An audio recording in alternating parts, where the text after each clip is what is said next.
palabra o al mensaje de Dios, cuando se les anuncia el mensaje de Dios, ¿cierto? Vamos a profundizar en esta frase, ¿cierto? La intención, la verdad es que este es un tema bastante amplio. Oposición a la palabra es algo que hemos encontrado toda la vida, ¿cierto? Frente a esto, hermanos, bueno, hay que buscar a veces el entender por qué las personas se oponen, ¿cierto? Y ver también cómo podemos superar esa oposición, ¿cierto? Sabemos que el punto tiene que estar el Espíritu Santo, porque la oposición, mis hermanos, y la dureza viene desde dentro del corazón, ¿cierto? Así que vamos a comenzar en el nombre del Señor. Amén.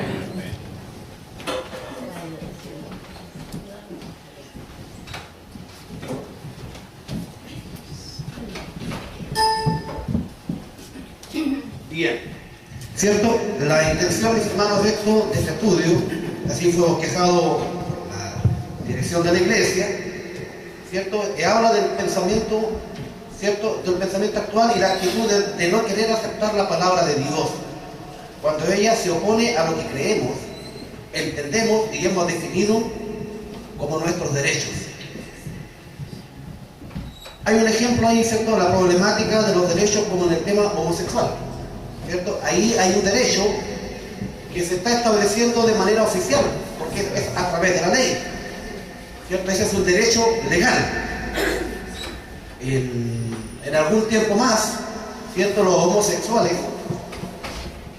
no en su carácter de persona natural, sino en su carácter de su opción sexual, que es diferente, para tener derechos que le van a amparar esa decisión, ¿cierto?, de su sexualidad. Ese va a ser un caso particular de eso. Pero hay otros derechos, ¿cierto?, que cada uno cree tener en su vida cotidiana, ¿cierto? Usted se sienta frente a una mesa y hay un pan ahí, a lo mejor se sientan todos en la mesa y dice, bueno, yo tengo derecho a tomar ese pan. Eso no está escrito en la ley, pero son derechos. Hay derechos que la persona asume como propios, ¿cierto? Y frente a la palabra de Dios no está la excepción. Vamos a averiguar el porqué de esta queja en contra del mensaje. Vulnerar, ¿qué significa vulnerar? Viene de un latín que significa dañar, perjudicar, herir. Mis derechos, en mi libertad, por lo que soy libre de elegir, lo que yo considero justo, legítimo, la facultad de hacer del ser humano para hacer legítimamente lo que le conduce a los fines o sus propósitos de vida. Con tu mensaje. En este caso se entiende que este mensaje es el anuncio, el aviso, y en este caso, como es un mensaje cristiano, hay una molestia por el anuncio de una exigencia, requisito o condición bíblica, ¿cierto? Ahí comienza la oposición de las personas en esta frase, allí, ¿cierto? El mensaje no tendría nada de molesto, pero se torna molesto cuando empieza ahí, mire, en la exigencia, los requisitos o las condiciones. Allí aparece la molestia de la persona, ¿cierto? ¿En qué contexto está esta frase? Esta frase la encontramos en dos ámbitos de la sociedad. La encontramos en los creyentes y la encontramos en los no creyentes. Quizás uno esperaría, ¿cierto?, que un creyente no se oponga y ni reclame en contra de la palabra. Pero sí nos encontramos con creyentes, ¿cierto?, que cuando están frente al mensaje, exponiendo las exigencias, los requisitos, las condiciones bíblicas, encontramos creyentes, ¿cierto? Personas que saben que fueron creados por Dios, que se bautizaron, que van a la iglesia y esperan con derecho y seguridad, lo recalqué, porque se sienten dueños de la salvación por el hecho de estar en la iglesia, ¿cierto? Creen tener el derecho que Dios tiene que bendecir su vida y cumplir, puse una frase ahí, todas las promesas. Eso es un sentimiento común dentro de la iglesia. Muchos al estar en la iglesia creen que Dios tiene la obligación, y ustedes se sienten a veces, nosotros como cristianos nos sentimos con el derecho de exigir que todas las promesas se cumplan. Cuando el mensaje nos plantea exigencias y requisitos y condiciones las cuales no hemos cumplido, entonces aparece nuestra molestia. Y pedimos que ese mensaje no sea predicado, queremos que esa persona se calle, que no hable más, que no tenga púlpito, o simplemente, ¿cierto? Si esa persona no tiene púlpito, es nuestro amigo, nuestro padre, nuestro hermano, nuestro hijo, ¿cierto? Esa persona pasa a ser de la lista de las personas no gratas. No es la persona que invitamos a la casa a tomar té, porque siempre está insistiendo en los requisitos con Dios. Para acá se torna más fácil para nosotros, ¿no? Y hablamos de los no creyentes, ¿cierto? En ese contexto, el mundano, el no creyente, se siente molesto, cuestionado, se siente delatado, puesto en evidencia por el mensaje de Cristo, porque les obligamos a oír de Dios y les hablamos de los juicios de Dios para todos los que no creen en la palabra de la Biblia. Tenemos los dos ámbitos, ¿cierto? El creyente que se siente vulnerado, herido, como dice allá, ¿cierto? La explicación de vulnerar, en su libertad, molesto, ¿cierto? Por los requisitos bíblicos. Y al creyente, ¿cierto? Al no creyente que está en la calle, a la gente que le molesta a veces oír nuestro mensaje. Porque hablamos del pecado, hay gente que vive en su casa que es muy buenas personas. Y nosotros les predicamos que por no haberse bautizado están perdidos, porque no han reconocido a Dios como Señor en sus vidas. Y ellos creen que tienen el derecho a estar en su casa sin Dios. De la misma manera que los creyentes creen que por ser creyentes y estar en la iglesia tienen derecho a todas las promesas de Dios, saltándose los requisitos bíblicos. Entonces, en ambos casos tenemos la conclusión: estamos frente a quienes sienten que el mensaje de Cristo se opone, que restringe, que limita, que coarta lo que entienden y saben que es un legítimo derecho. ¿Cierto? En ese contexto está este estudio, ¿cierto? Personas que sienten que la palabra de Dios ha limitado sus esperanzas, sus expectativas. Amén. ¿Qué son los derechos? ¿Qué argumentos los validan, los sostienen? ¿Por qué las personas se aferran tanto a ellos? Quise profundizar un poco en esto, porque a veces uno predica desde el punto de vista bíblico y encuentra que las personas se aferran a sus derechos, los sostienen, los defienden, ¿cierto? Y no renuncian a ese sentimiento de defender lo que creen justo. Y no se someten a lo que la Biblia establece como justicia.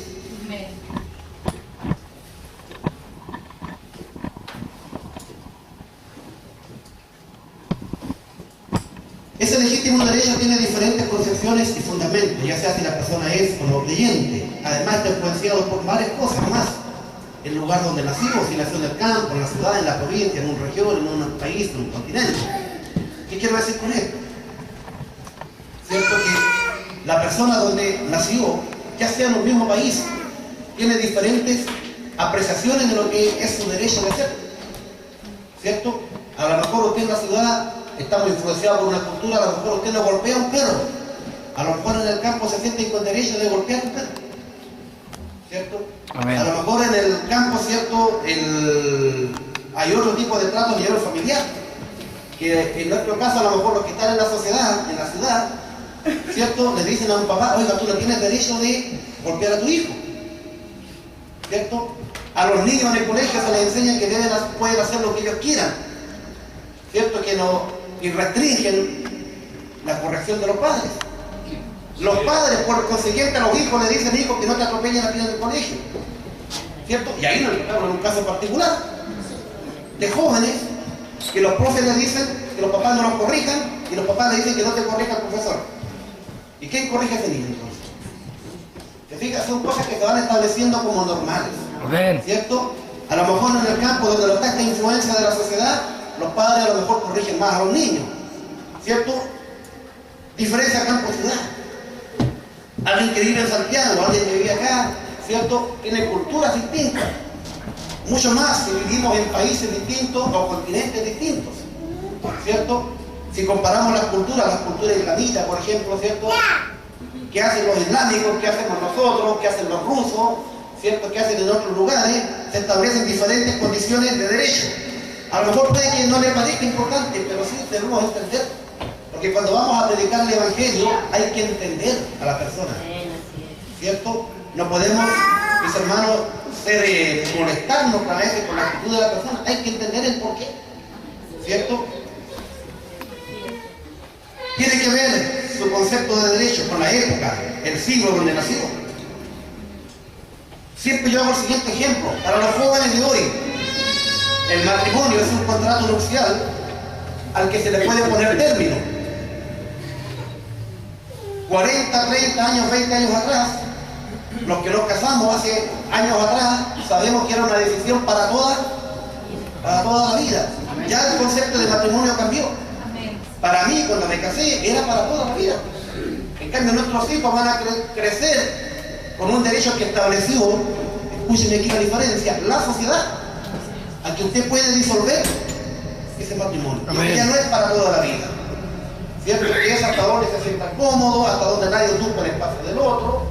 Sin embargo, Dios dice que ya los dos no son dos, sino son uno y para toda la vida. ¿Se fija? Entonces debemos estar preparados y ahí vamos a ir entendiendo por qué, ¿cierto? Hay ciertas libertades que hay que dejar de lado. Vamos a entender, por ejemplo, por qué el cristiano no tiene que vivir de acuerdo al derecho que cree tener según la sociedad donde vive. Porque la palabra de Dios es transversal en todo el mundo. Amén. Y establece un derecho único. Y por eso la Biblia sabiamente nos definió como extranjeros. Y la ley de Dios debe regir nuestras vidas, ¿cierto? Sin por ello nosotros andar buscando la provocación, ¿cierto? O el boicot hacia la ley terrena. Nosotros debemos de respetar la ley terrena. Amén. ¿Cierto? Hasta donde no se ponga con nuestra fe. Amén. Amén. Amén. Dios nos bendiga a todos. Hay influencia del tipo de la educación, la sociedad donde creció. Por ejemplo, ustedes de repente podrán no entender a quién es delincuente. Y sin embargo, hay niños delincuentes que para comerse un pedazo de pan tienen que robárselo a los padres. Tienen que robarle el dinero a los padres. Y si el padre pilla que robó el dinero que él tenía para comprar droga y que el hijo lo robó para comprar un pan, ese niño es golpeado. Entonces, para sobrevivir, aprendió que robar era legítimo. ¿Se fija cómo van cambiando los conceptos? Ese niño crece así, de niño. Es su forma de vida. Creció entre golpe, entre abandono, entre violencia. ¿No nos parece normal?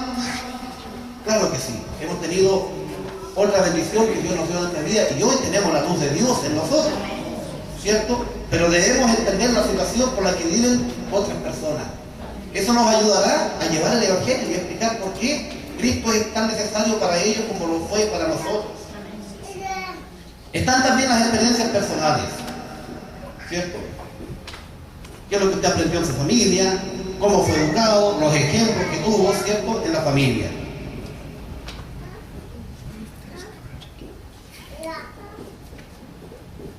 Tenemos los opositores no creyentes. Para tratar esa oposición al mensaje de Dios debemos entender ciertas cosas a la luz de la palabra de Dios. Primero, debemos pensar que ellos no conocen la luz del Evangelio, para que ilumine sus vidas en su manera de pensar y de proceder. Por lo tanto, a nosotros no debiera estrellarnos la oposición del mundano. ¿Amén? Amén. ¿Nos molestaremos con ellos? ¿Dejaremos de predicarles porque no quieren escuchar? Así como Dios nos ha esperado todos estos años nosotros. Amén. Gloria a Nosotros Dios. somos anunciadores del Evangelio. Para ese solo objetivo nos llamó. Para salvarnos y hacernos ciertos partícipes de la gran tarea. Y tendremos que ir una y otra vez rogando al Dios, ¿cierto?, que abra los corazones. ¿Cierto? Están en ceguera espiritual, no ven el destino de sus caminos. Espiritualmente están muertos, por tanto no pueden ni tienen cómo anhelar las cosas del Espíritu. Eso tenemos que entenderlo. Los padres, sobre todo, que son cristianos, los hijos no son cristianos. A veces pretenden que por la vía de la obligación el hijo se haga evangélico. Un padre cristiano sí debe exigir el respeto en la casa, que el hijo mantenga conducta de respeto al hogar. Pero usted no va a obligar a su hijo a ser evangélico. Pero sí usted puede enseñarle la palabra de Dios y rogar que Dios cambie la vida de su hijo. Amén. Esa es la manera. Pero si usted le mete el evangelio por obligación, al contrario, en ese hijo va a crear usted, ¿cierto? Quizás un odio a la fe y un odio hacia su propia persona. Entonces, el que alguien se convierta al evangelio es una lucha espiritual y es una transformación que Dios hace. Por lo tanto, si queremos que nuestros familiares se conviertan como padres cristianos, debemos trabajar con las armas espirituales. Amén. Yo los ayudaré. Amén. El no creyente debe ser digno de lástima, pues Dios les tuvo lástima. No conocen ni su izquierda ni su derecha. Lo sabemos en Jonás 4:11. ¿Cierto? Cuando Jonás se enojó porque Dios no cumplió la profecía del castigo. Y Dios habló con Jonás, y Jonás estaba tan molesto que hablando con Dios ni por eso se alegraba de hablar con Dios. Y Dios le dice, ¿cierto? Que tú tienes lástima de una calabacera, dice, en la cual tú no plantaste ni trabajaste. Y yo no tendré lástima, ¿cierto?, de aquellas 120,000 personas. Dios tiene lástima.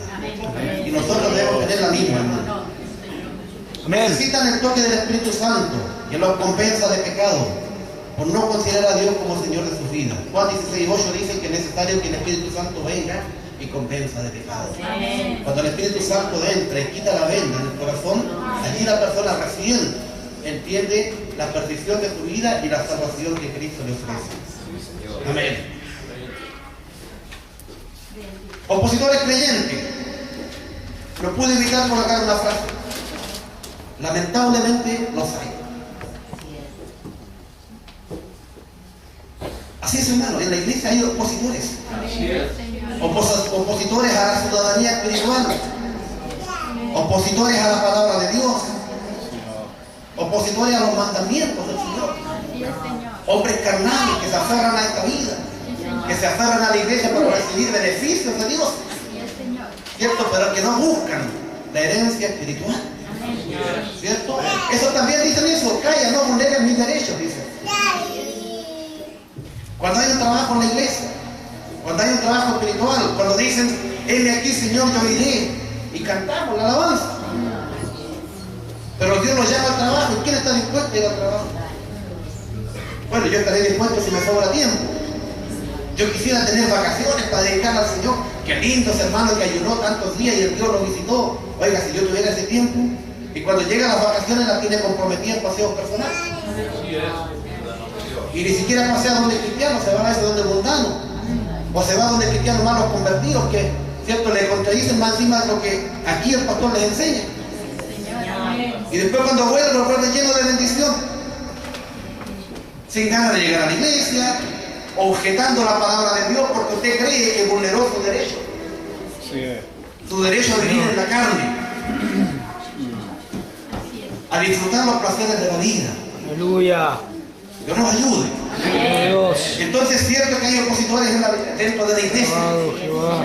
Muchas veces habremos sido opositores. Dios nos libre, ¿no? ¿Cierto? Para tratar esa posición, el mensaje de Dios, debemos entender ciertas cosas a la luz de la palabra del Señor. La Biblia divide en líneas generales a los creyentes en dos tipos. Y se usa solamente este verso.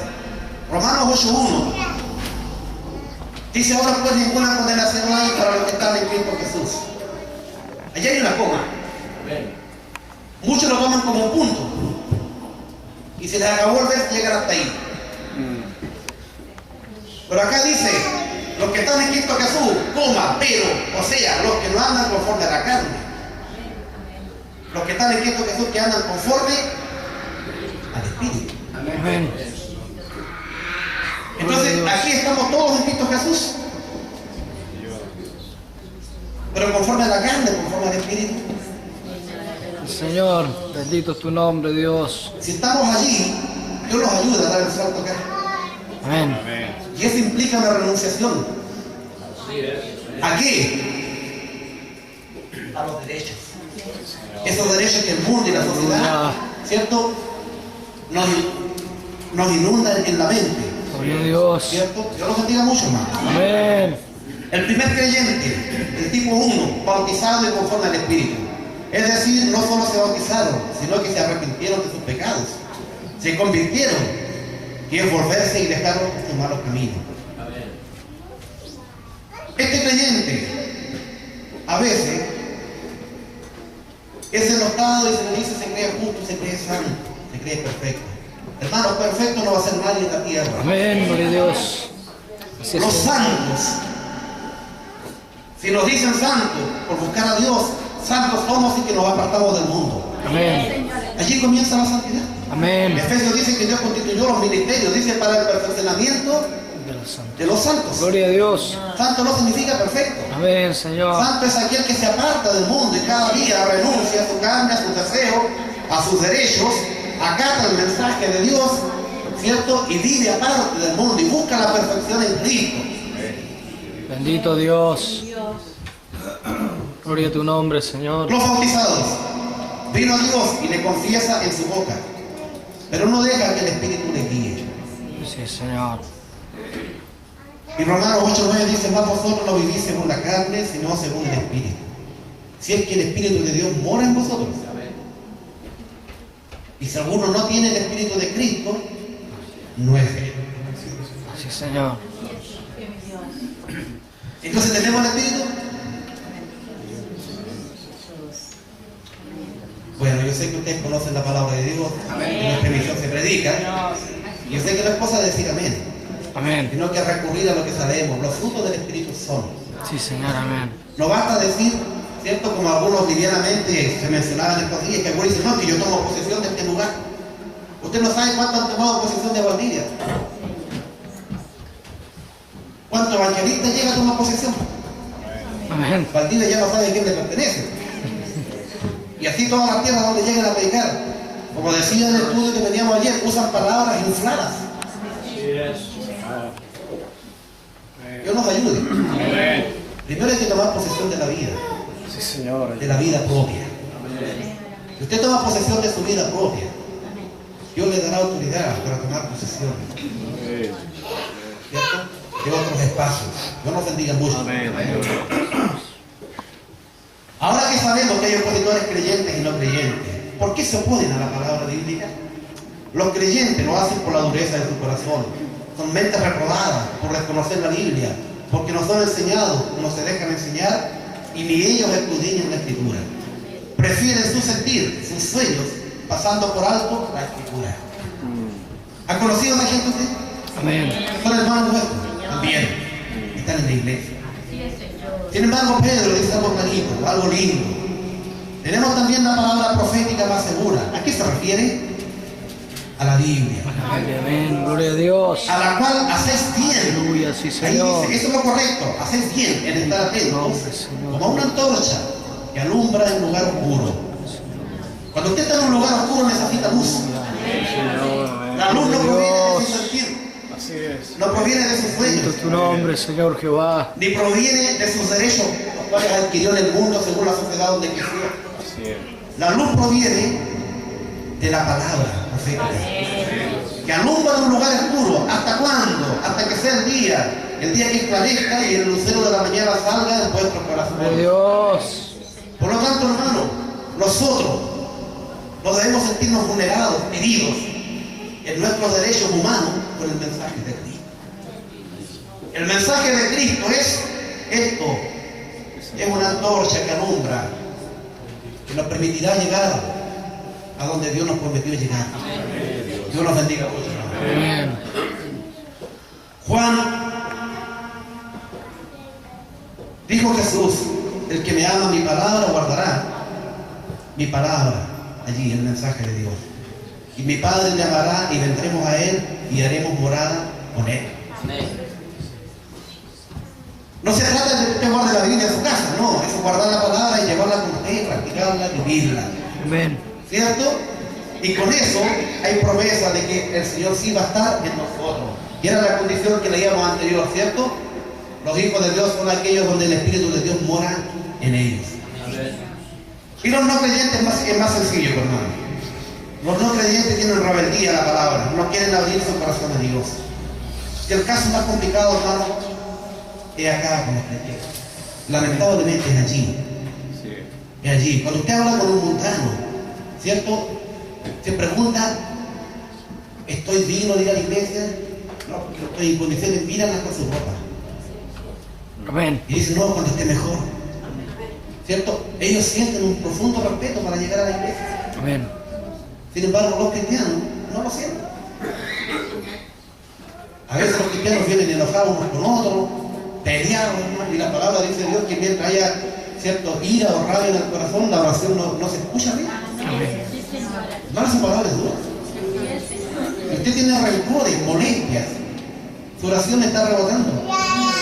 Y aunque usted se desarme llorando acá adelante, esa oración no está llegando. Tiene que comenzar por perdonar. Amén.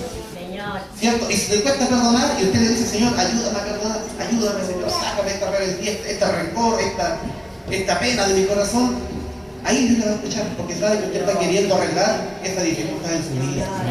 ¿Cierto? Pero si usted no hace eso, la oración no se escucha en el cielo. Y aunque se cambie de iglesia, el Dios es el mismo. Amén. Amén. No hay un Dios en cada iglesia. Amén. Y el Dios de nuestra corporación se rige por la palabra, no por los decretos de esta corporación. Amén. Él no está al antojo mío como pastor allá en Iquique, ni al antojo del pastor